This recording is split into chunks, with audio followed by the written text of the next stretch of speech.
What you're talking about is spending a lot of time with a client before they're like typically BANT qualified, right? Where I've allocated budget, I've got a timeline to make the decision, right?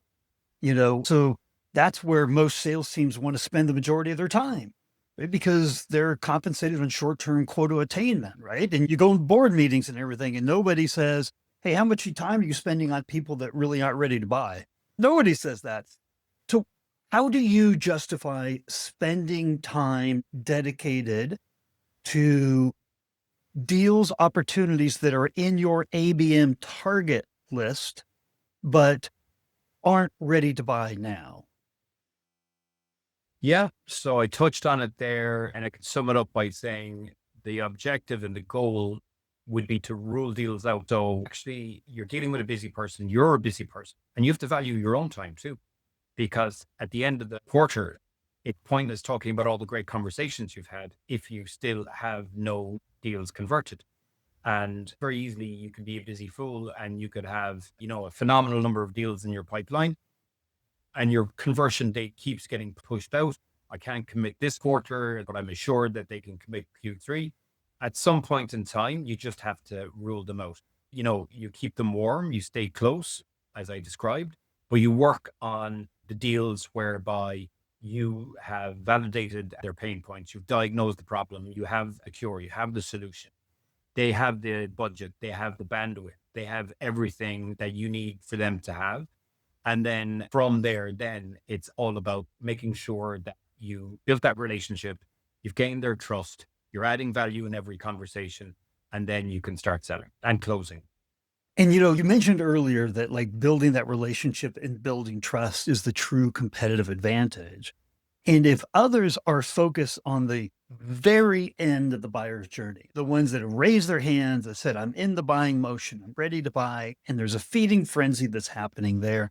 And by the way, they're going to put on average 4 to 5 vendors on their short list. And, you're either going to be on there or you're not.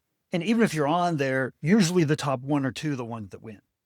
So getting in early and building that trust, like when we connect it to revenue, if we look at the big studies that have come out, building that trust early and doing it right, ruling the ones out, right, that you don't think are going to be the good opportunities, the ones that fit the mold for all the reasons you just talked about, that really ensures your day one presence.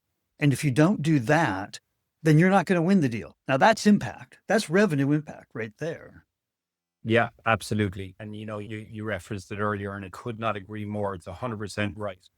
People buy from people they like, know, and trust. People buy from people first. So sometimes that supersedes the technology that you're selling or whatever it is, your service you're selling, whatever you're doing. Because if the person I'm selling to doesn't fully trust me, I might have the best solution on the planet. Or maybe they don't even like me. That could be a potential. I could have the best solution by far.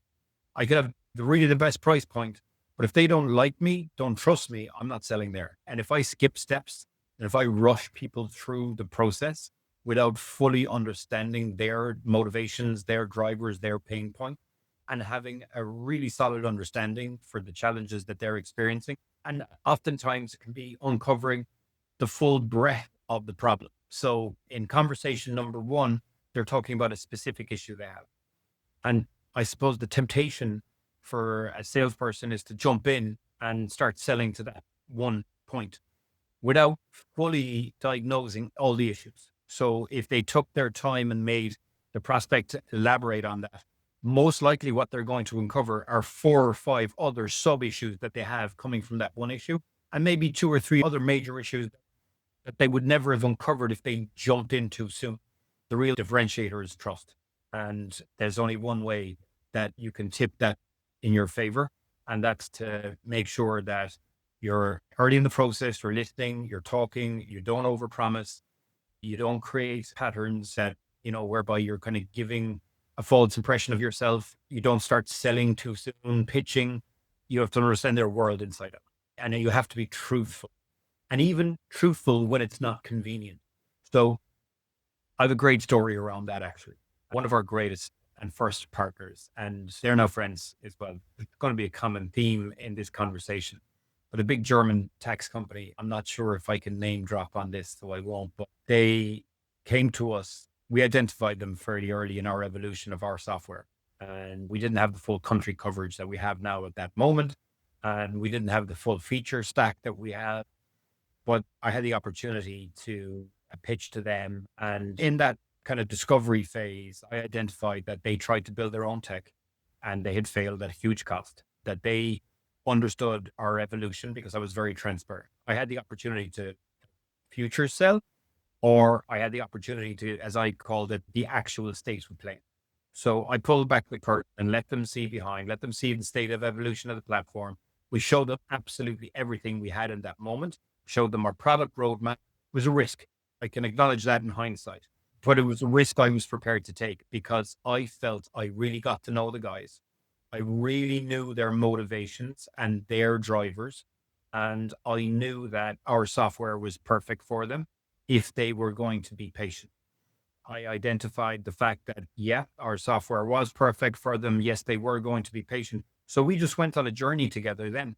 And then they became almost like a de facto member of our product council, whereby I didn't quite have a seat, but I was a conduit.